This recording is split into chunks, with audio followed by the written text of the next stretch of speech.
1984 जब इंदिरा गांधी जगन्नाथपुरी गई थी, लेकिन उन्हें मंदिर में ही जाने से मना कर दिया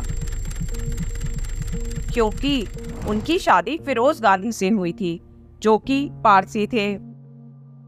वहाँ के रूल है, जगन्नाथ मंदिर में नॉन हिंदू का जाना मना है, लेकिन जगन्नाथ यात्रा क्यों एक मजार के आगे रुक जाती है, वो भी हर साल, और लाखों भक्त द्वारा रथ हिलाने से भी 1 इंच आगे नहीं बढ़ता।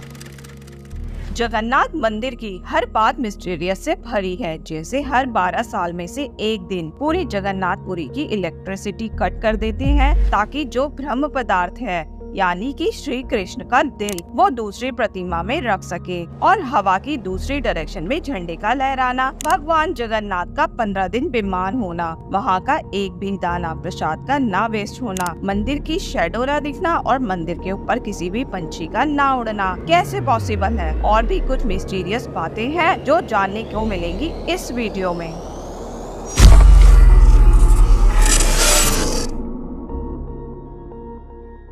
कहा जाता है जब जरा नाम के एक शिकारी ने कृष्ण जी के पैर को हिरण का मुख समझकर तीर मारा तो कृष्ण जी की मृत्यु हो गई थी। उसके बाद पांडवों ने श्री कृष्ण का अंतिम संस्कार करा तो उन्हें वहाँ पर श्री कृष्ण का दिल दिखाई दिया, जो कि वो अंतिम संस्कार करने के बाद भी नहीं जला था। फिर उन्होंने उस दिल को एक लकड़ी पर रख कर पानी में बहा दिया। वो दिल बहते बहते जगन्नाथपुरी पहुँच गया। फिर पुरी के राजा इंद्रधुम्न को सपना आता है, जिसमें भगवान विष्णु ने उन्हें उस ब्रह्म पदार्थ के बारे में बताया। अगले ही दिन पुरी के राजा ने उस दिल को अपने साथ ले आए, लेकिन जब जगन्नाथ जी की प्रतिमा बनाने की बात आई तो काफी सारे मूर्तिकार प्रतिमा बनाने में असफल हुए। ऐसे ही कई मूर्तिकार आते गए, लेकिन धीरे धीरे सबने हार मान ली। फिर कुछ समय बाद एक मूर्तिकार आता है जो कि एक शर्त रखता है कि 21 दिनों तक कोई उन्हें परेशान नहीं करेगा और न ही उनसे कोई बात करने की कोशिश करेगा। आखिरकार राजा को यह बात माननी ही पड़ी, तो मूर्तिकार एक कमरे में जाके प्रतिमा बनाने लग गया। कुछ दिनों तक मूर्ति बनने की आवाज आई, लेकिन कुछ दिनों बाद वो आवाज आनी बंद हो गई। रानी को चिंता हुई कि बिना कुछ खाए पिए मूर्तिकार काम कर रहा था, कहीं उसकी मृत्यु तो नहीं हो गई। फिर राजा को शर्त तोड़नी पड़ी और 21 दिन से पहले दरवाजा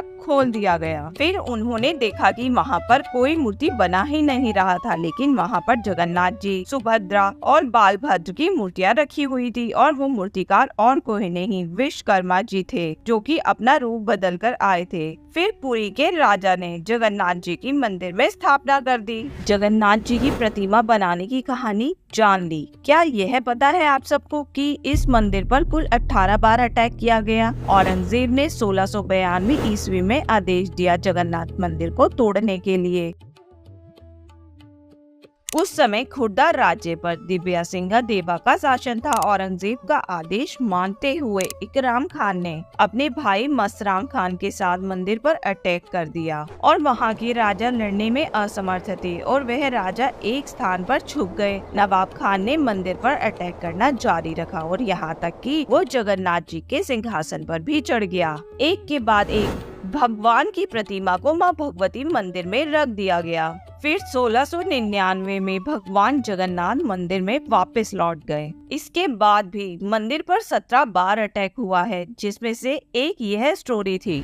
लेकिन क्यों भगवान जगन्नाथ 15 दिन के लिए बीमार होते हैं। कहा जाता है कि ज्येष्ठ पूर्णिमा पर भगवान जगन्नाथ जी को स्नान कराया जाता है। उस स्नान के बाद उन्हें आम रस का भी भोग लगाते हैं। लंबे समय तक स्नान करने के कारण भगवान जगन्नाथ 15 दिन के लिए बीमार हो जाते हैं और उन्हें औषधि खिलाई जाती है। फिर 15 दिन के बाद मंदिर के द्वार खोल दिए जाते हैं, जिसके बाद भक्त वापस से भगवान जगन्नाथ की पूजा अर्चना करते हैं। हर रोज जगन्नाथ मंदिर में प्रसाद बनाया जाता है, और प्रसाद बनाने की वहाँ की परंपरा है कि 7 हांडियों में प्रसाद एक के ऊपर एक रखकर बनाना होता है। अब साइंस या लॉजिक के मुताबिक सबसे नीचे वाले प्रसाद पहले पकना चाहिए, लेकिन होता यूँ है कि सबसे पहले सबसे ऊपर वाला प्रसाद बनकर तैयार होता है, फिर उससे नीचे वाला, ऐसे करते करते सबसे एंड में सबसे नीचे वाला प्रसाद बनता है। पर मंदिर में चाहे कितने भी भगत आ जाए, मंदिर में प्रसाद कभी भी कम नहीं पड़ता और न ही कभी वेस्ट होता है। और भी ऐसी ही कई मिस्टीरियस बातें हैं जो आज तक साइंस भी प्रूव नहीं कर पाया है, जैसे कि मंदिर के ध्वज का हवा की उल्टी डायरेक्शन में लहराना। होता यूँ है कि जिस साइड हवा होती है उसी साइड झंडा लहराना चाहिए, लेकिन जगन्नाथ मंदिर में ठीक इसका उल्टा होता है। मंदिर का ध्वज हवा के उल्टी डायरेक्शन में लहराता है और मंदिर की एक परंपरा है कि हर रोज मंदिर का ध्वज बदला जाता है। अगर मंदिर का ध्वज एक भी दिन नहीं बदला जाएगा तो 18 साल के लिए मंदिर के द्वार बंद करने पड़ेंगे। और भी काफी ऐसी बातें हैं जिसका साइंस अभी तक पता नहीं लगा पाया है, जैसे कि मंदिर के ऊपर एक भी चिड़िया या किसी पंछी का ना उड़ना। सालबेग नाम का एक भगत है जो कि मुस्लिम था।